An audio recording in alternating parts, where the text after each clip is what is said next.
লালু ভাই, এটা আপনি কার কাছে নিয়ে এলেন? ওনারে চিনস না তুই? উনি অনেক বড় তান্ত্রিক। এই দেশে ওনার লক্ষ লক্ষ মুরিদ।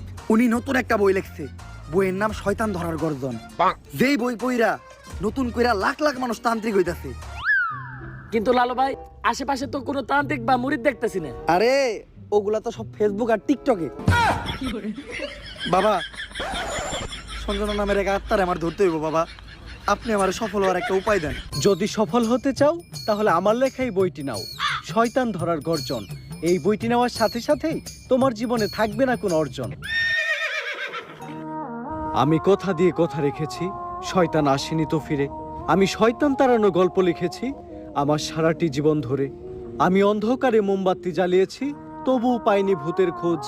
আমি ভূতের অপেক্ষায় ছিলাম, ভূত নিজেই হয়েছিল নিখোঁজ। শয়তান ধরার গর্জন, পৃষ্ঠা নাম্বার চুদলিংপং। বাবা, এটা তো মন্ত্র না।